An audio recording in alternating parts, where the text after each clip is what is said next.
So, welcome back to yet another video on software engineering.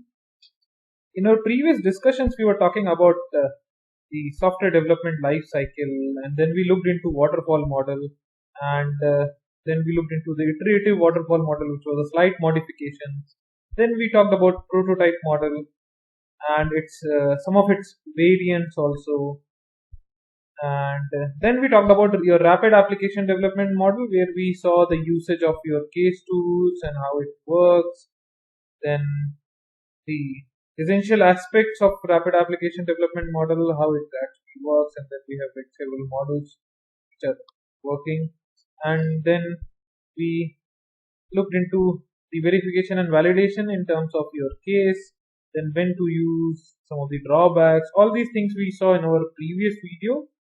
And in our today's video, we are going to talk about incremental SDLC model. So, from the image only, you might have gotten some idea that it is like either a generic waterfall model or a generic software development lifecycle model or a waterfall model, to be very specific. And in this thing, what we have done is the planning is the common one,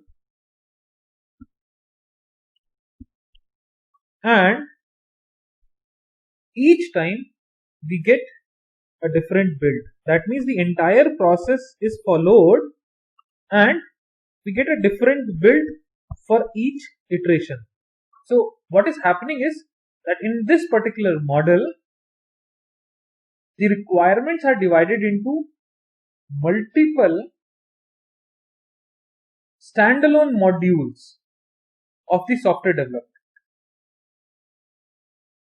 So unlike the previous phase, it goes to that same set of activities, which is like feasibility study, requirements analysis, design, coding, testing, then implementation, maintenance, but it is done iteratively for each builds. And these builds are nothing but your phases as well. You can call these builds as phases as well. Or in some of the literatures, you will find that these builds are called as increments. So this is increment 1, this is increment 2, this is increment 3. And it can be so on and so forth. Increment n to be very specific. So it depends on how many increments or how many builds we need to have in this. So all these phases like requirements analysis, design and development, all these things are same. But yet the only difference is that we are getting several builds in this. Now, some of the basic characteristics of this is like the system development is broken down into many development projects.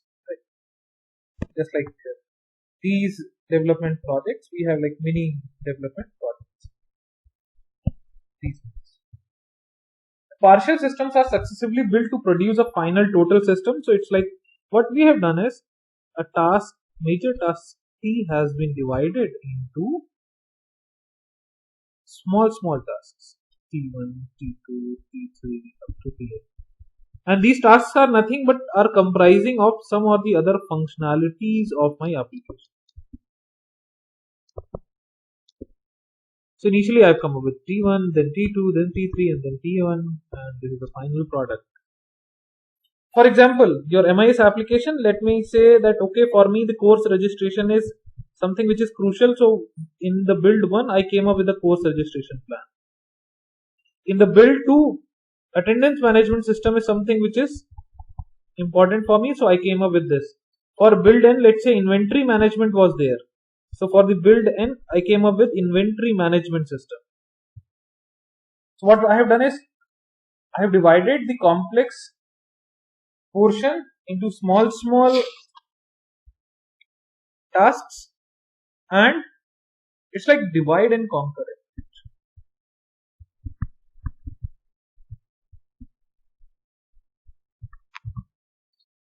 Then further we can bring a slight change to this, that I brought this iterative nature. That means I have the incremental nature in the form of builds or increments, and then I brought these creative feature as well.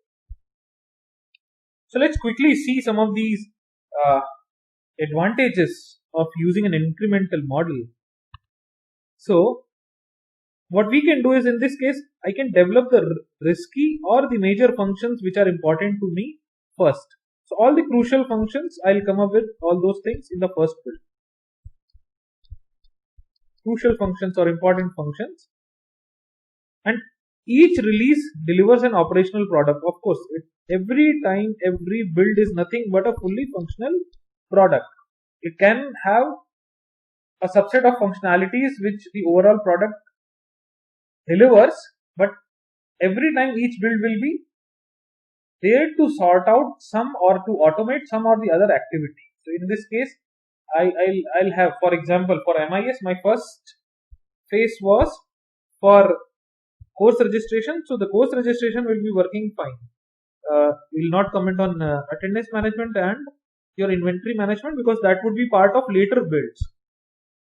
Similarly, customer needs to respond to each build because it's like some of the functionalities I'm delivering, so customer will respond back that okay, it is fine, or we need some changes to it.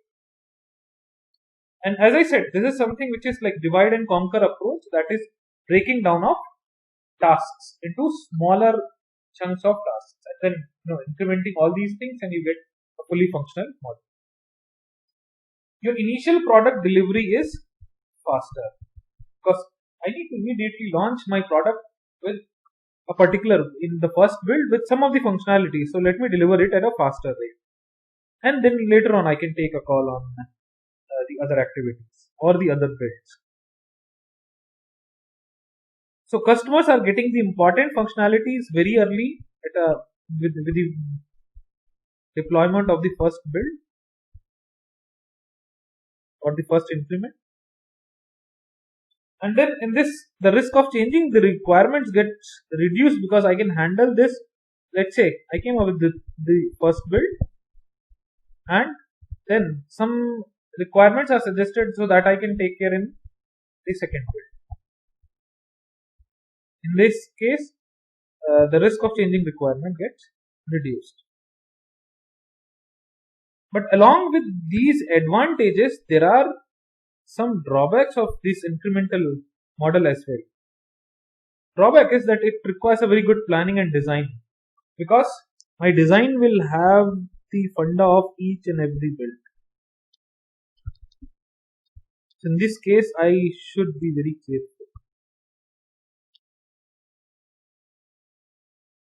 On top of it, this requires the early definition of a complete and fully functional system to allow for the definition of increments. This early definition is something which is very crucial. Then I need to have a well-defined module interfaces, because some will be developed long before others. So all these interfaces, because then your integration testing plays a very important role. Because these builds are there and will be integrated, so this integration testing plays a very important. And then this particular system, the total cost of the complete system will be on a higher side. It will not be on the lower side of this, right? So chances will be like, for a costly product, yes, I can accept this. Now, after looking at all these pros and cons of your incremental model, now the question arises that when should I use this incremental model?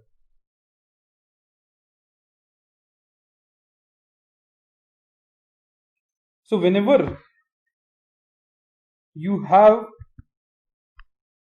risk, you have funding, you have schedule, you have program complexity, or you need to have the idea about the early outcome of benefits, then go ahead with this particular incremental model. Most of these requirements are known upfront because as we had this particular discussion several times, that all these requirements of course will be bundled under this particular SRS document. So in that case, I know all these things upfront. I have the SRS, so all my requirements are known well in advanced. But the problem is that these requirements will be evolving over a period of time. In that case, once again, I'll prefer to go ahead with incremental model. Plus, I need to get the basic functionality to the mod available to the market very early. In that case, I'll prefer to go ahead with this incremental model, right? Because recall the figure here. What we were saying was that okay, the build 1 is available. Let's deploy it. Build 2 is available. Integrate it with build 1 and deploy it. And this continues to the nth build. So for that sake, the basic functionalities I'll be focusing and I'll be delivering and deploying and will be available for the market at a very early stage. Plus on projects which have lengthy development schedules, right? In that case also, let's say a project is for a duration of 5 years. Now to make a product available after 5 years and then grabbing the customers, it's better to split it into smaller portions. And the basic functionalities will be available to the market in a very early phase. And now since it is incremental in nature, it can be best suited on a project with new technology. New technology, right, it evolves. So go ahead with incremental model. So this was all about your incremental model. Now let's talk about spiral model in detail. Now this is why I have written is this as spiral / iterative, because this spiral model is nothing but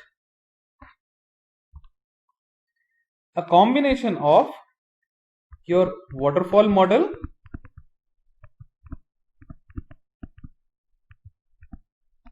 plus your iterative model.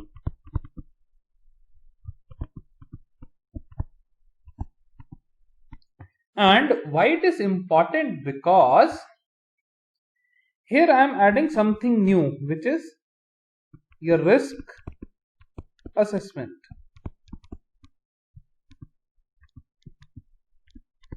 This was not there in any of the previous models. So this was first mentioned by your very famous B. Boehm or Barry Boehm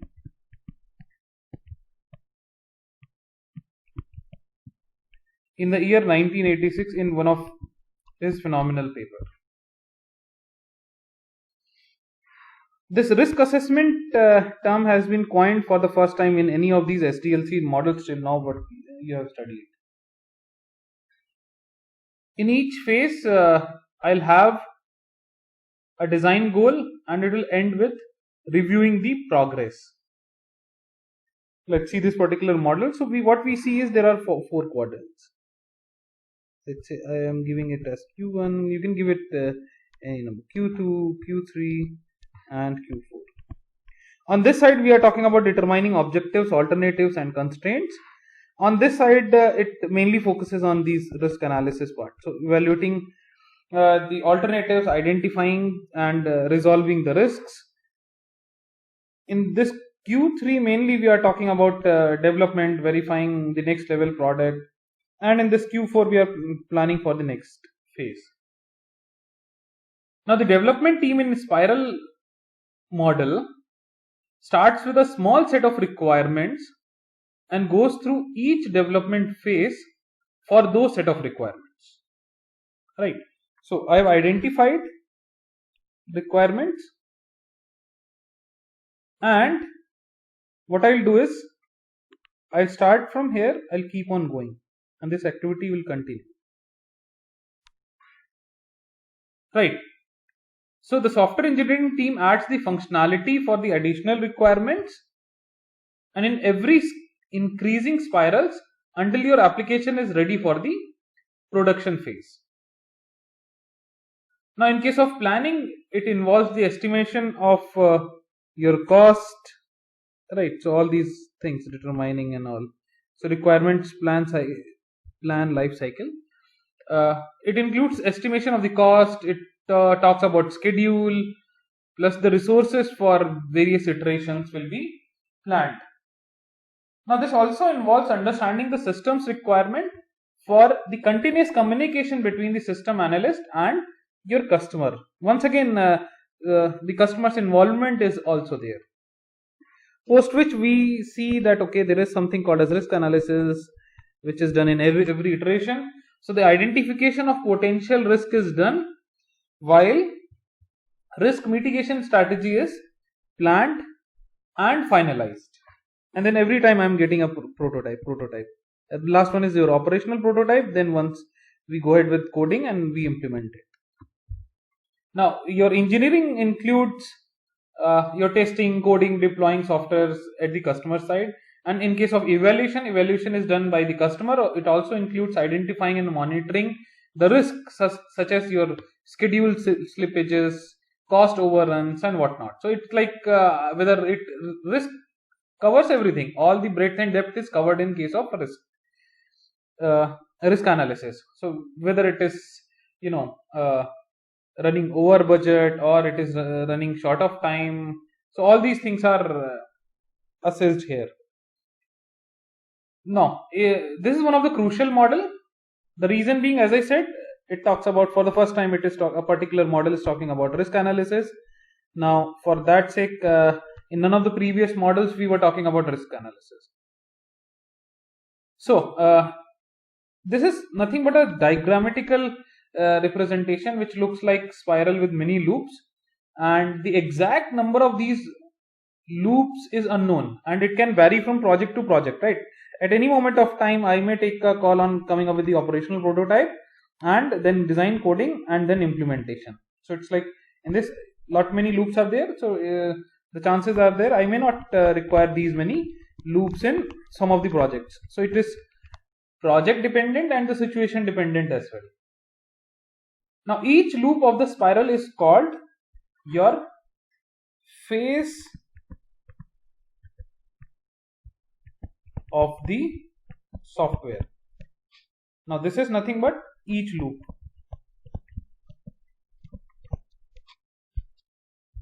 The exact number of phases needed to develop the product can be varied by the project manager. That will be like depending upon the project risk, and as the project manager dynamically determines the number of phases, so the project manager has an important role to develop a product using your spiral model. Now what we do is we see that okay, we have these 4 quadrants and each quadrant has specific activities. On this end, what we are trying to do is we are determining the objectives and we are identifying the alternative constraints or solutions. So requirements are gathered from the customers and the objectives are identified. These objectives are elaborated and then analyzed at the start of every phase, because every time I see there is a spiral, so iteration is going on. The alternative solutions possible for the phase are proposed in this particular quadrant. This was all about your Q1. Now let's talk about Q2. Right, in this particular one, what we are doing is that we are trying to evaluate the alternatives and identifying and resolving the risks.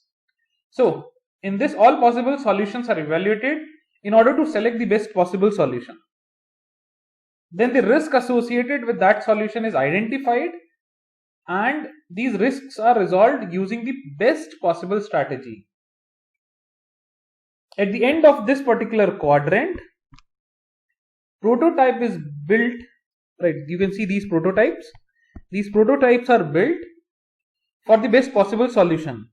And the last one which we get is your operational prototype, this one. Now comes your Q3. In quadrant 3, what we do is we develop and verify the next level project or the next version of the product.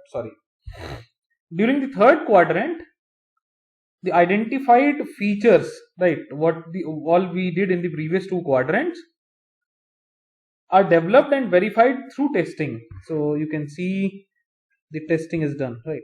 You see various testings going on. And at the end of this third quadrant, the next version of the software is available. Then your last one is your Q4. In this quadrant, what we do is we plan for the next phases. That means we review and we plan for the next phase. So what are the activities in this particular quadrant are like customers will be evaluating the so far developed version of the software, and in the end planning for the next phase is started.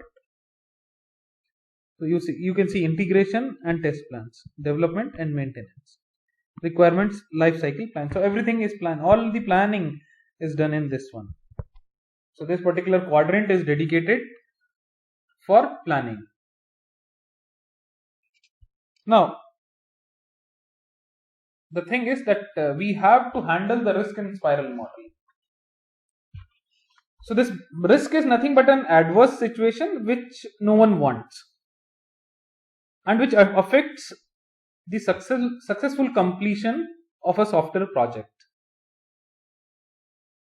And your most important feature of the spiral model is handling these unknown risks, and that too once the project starts.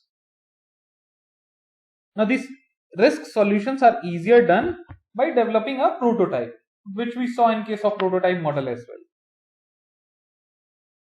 Now the spiral model supports coping up with risks by providing the scope to build these prototypes at every phase of software development. So as we said, it is your spiral and iterative. So iteration takes place, that gives you the prototype kind of concept as well.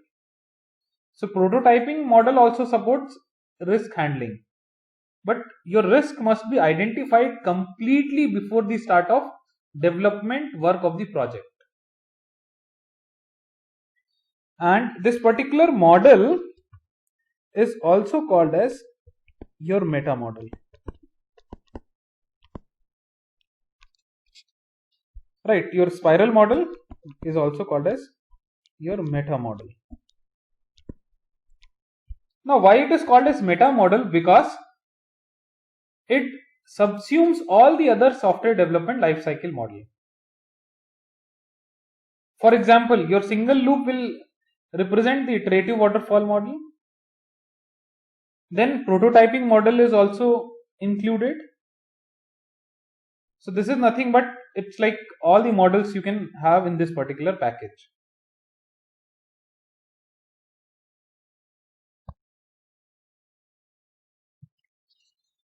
So now let's talk about some of the benefits of using this spiral model. Now the first one is undoubtedly the risk handling approach of this particular model. Now this project with many unknown risks that occur as the development starts, in that case this particular model is something which is best one to be followed. The reason being the risk handling characteristic of this particular model. So this particular model provides the early indication of risks, and that is done by introducing the risk management, which is like for the first time we have observed in any of these software development lifecycle model. And this is something which comes up with the evolutionary development. That's what we say, that things evolve. So once again is a very important plus point for this particular model. It also releases your builds for your beta testing, right? We have the first build, go ahead with beta testing, right? Recently we saw that JioMart, it released the product for your beta testing, right? Your JioMart release the product for beta.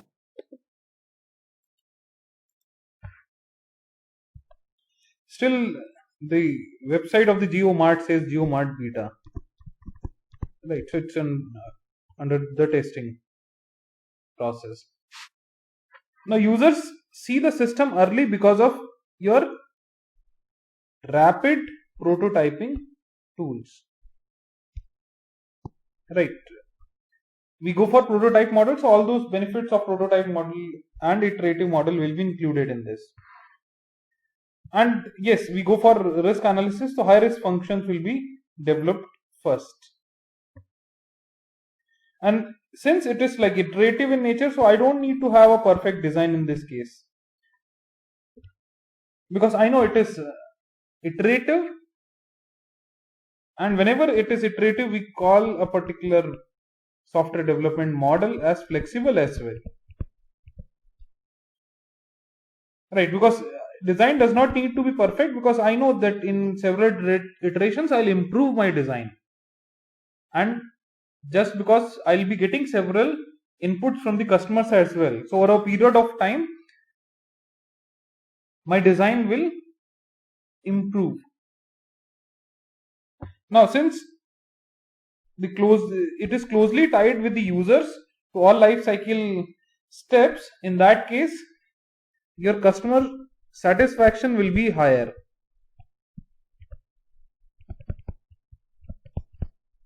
right? My customer satisfaction will be higher. Now along with all these advantages, definitely there will be some issues with this particular model. Now the first one is like time spent for evaluating risk is too large, and especially for small or low risk projects.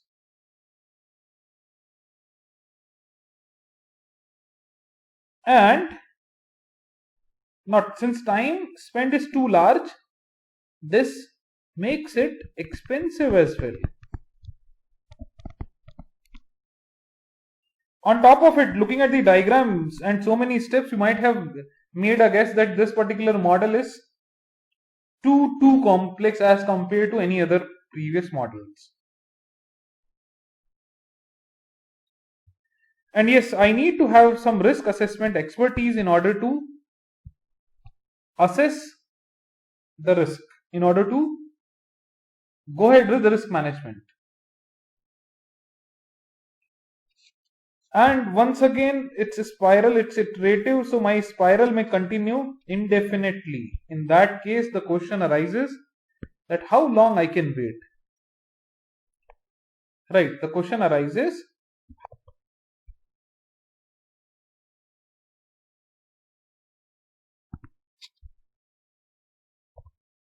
to this or to this, right? We started from here, we reached here, or probably we may reach here. Right, so question arises that how long I can wait. That's once again a very crucial question.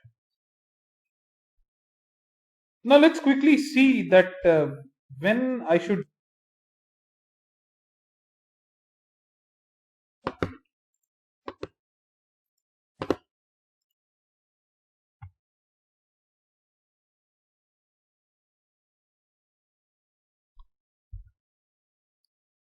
so whenever the creation of a prototype is needed, I'll go ahead with a spiral model.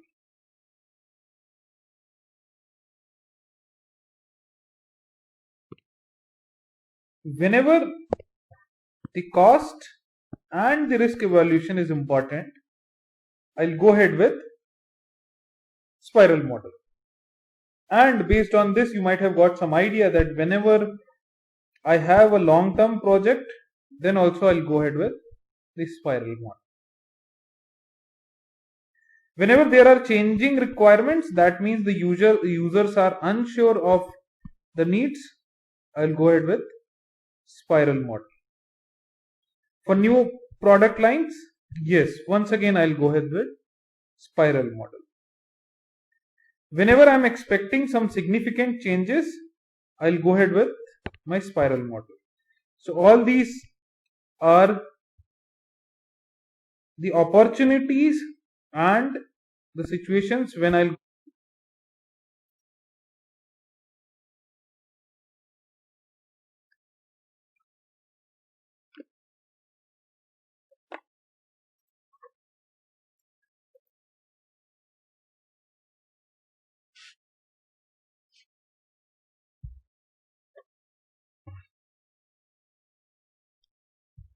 So this V model is also known as your verification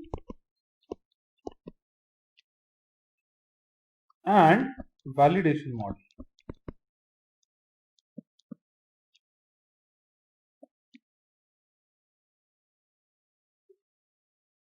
This is an SDLC model where execution of the process happens in a sequential manner. In that too in a V shape.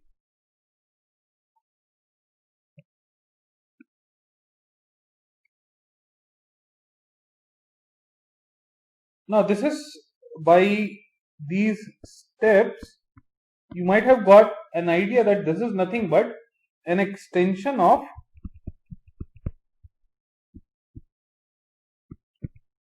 waterfall model.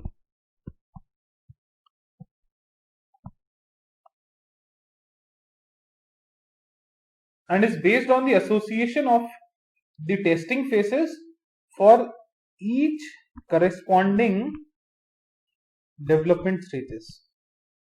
That means I have these testing phases for each development phase. This means for every single phase in the development cycle,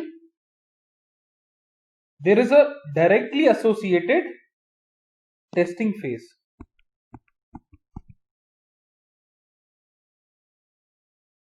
And this, just like your waterfall model, this is also a very strict model, and your next phase starts only after the completion of the previous phase.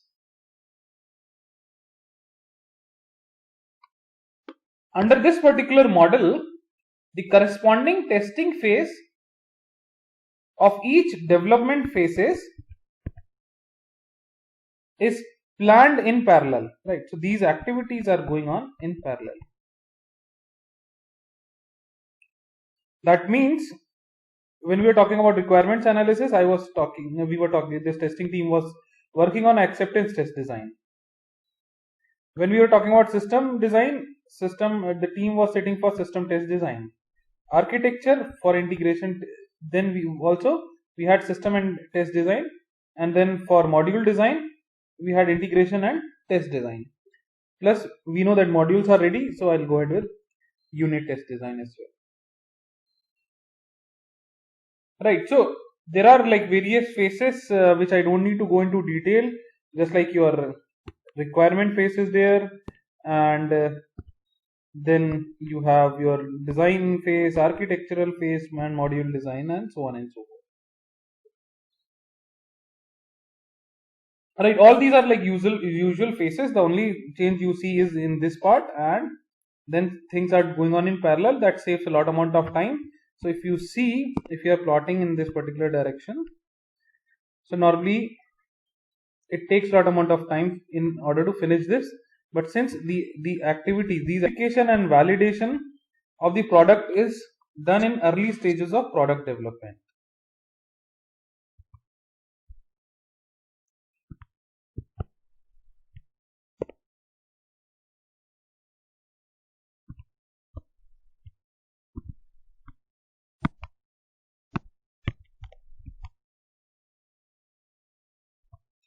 That means, like, planning means these activities which were going on, right, these things are done. So your work for verification and validation of the product is done in the early stages of the software development. And of course, looking at the simplicity, it is like very easy to use, because just like in your waterfall model was something like this.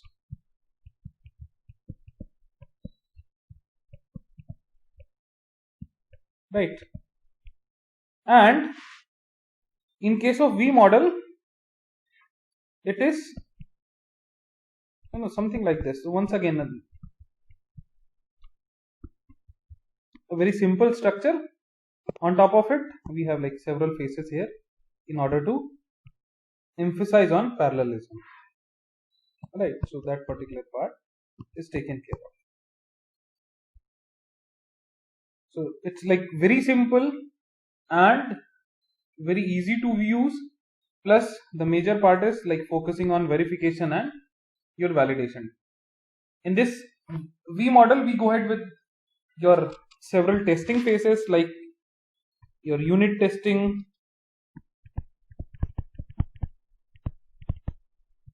then we have your integration testing,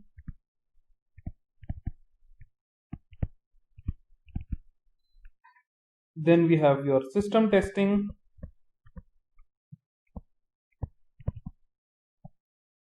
and then we have your acceptance testing.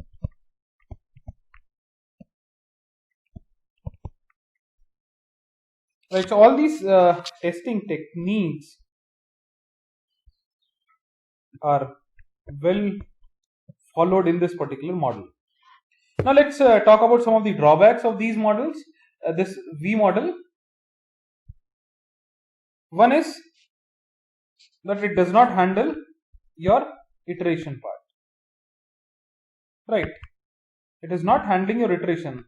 So since we already saw those previous models where iterations were there, so we saw that okay, there are some advantages, but in this case, since it's not there, so there are some issues in the sense that we are missing those iteration parts, and since we are missing those iterations part, so there isn't any possibility of dynamic changes in the requirements, because I don't have the concept of iterations in this particular one. Plus, now since we have already talked about your spiral model,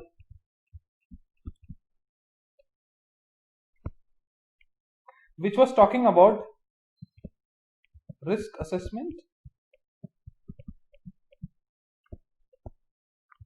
So looking at those models, we can say that in this particular thing also the risk analysis is not there.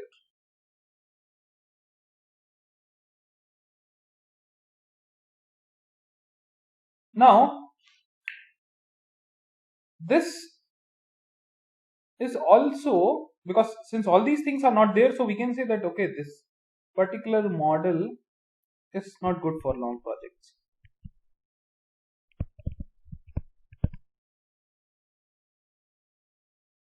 It is not suitable for the projects where I have moderate to high risks.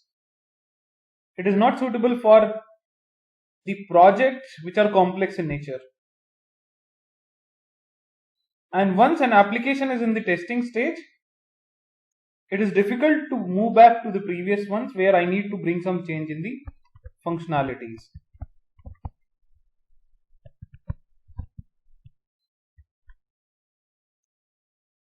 And since iterations are not there, prototyping is not there, so I don't get any working software in the initial phases, or means a prototype. That means at the end only I get the fully functional product, which maybe in some sense we can get a faulty product at the end, and that would be like a very late event.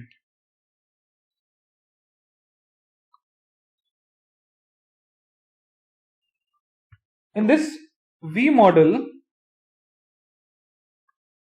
we do look into the scalability factors, we do look into your cross referencing. Now cross referencing means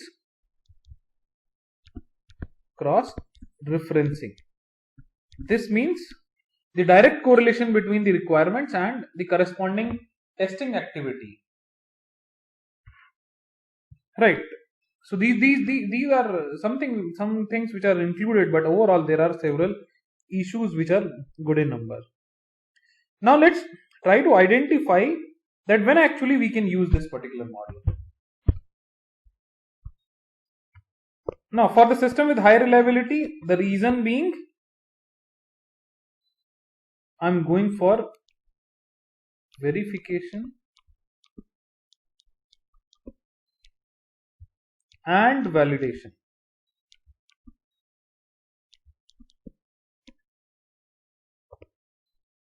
Plus, I need to have all the requirements known well in an upfront. Well in advance, I need to have the idea about all these requirements. Plus, the solution and the technology is known to us. Both these things, your solution plus the technology is known to us. Now, let's talk about the final model, which is a practical model, which is called as your fountain model. Now this is based on your waterfall model, which you've already studied. Recall that particular waterfall model, right, where we had this kind of structure.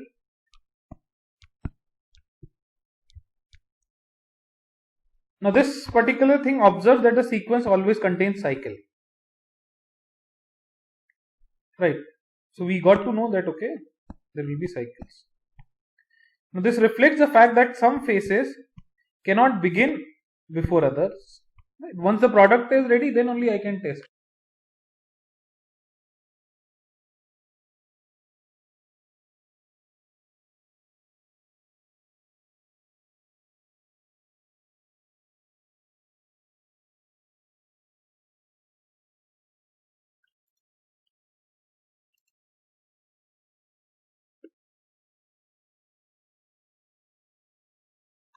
So looking at this, you might have observed that, okay, the sequence goes on.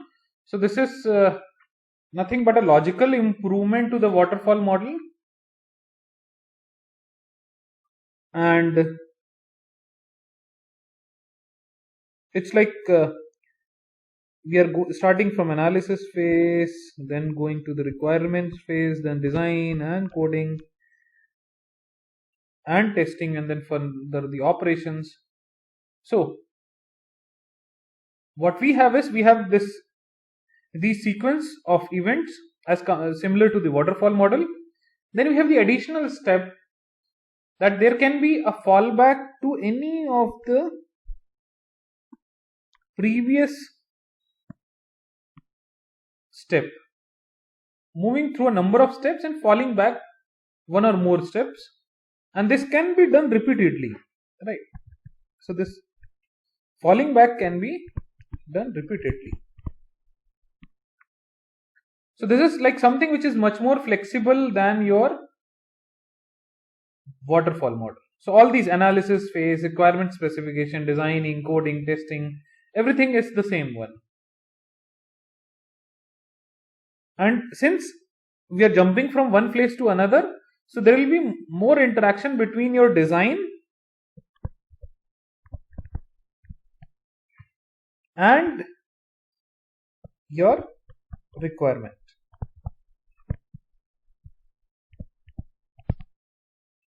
And since there is a circle, right, these circles, so what you can observe is that there are iterations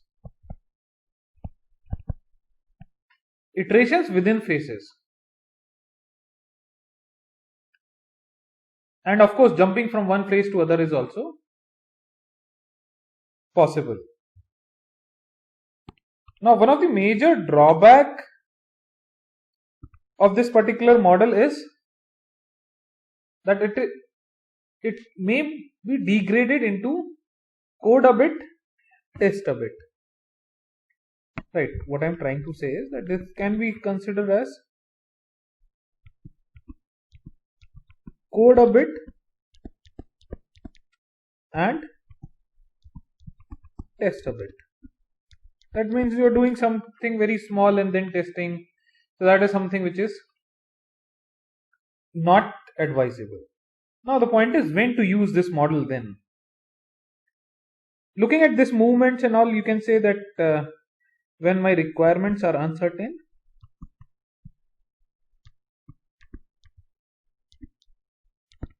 and it keeps on changing. And these days, startups can be where it can be used thoroughly. So, this was all about your fountain model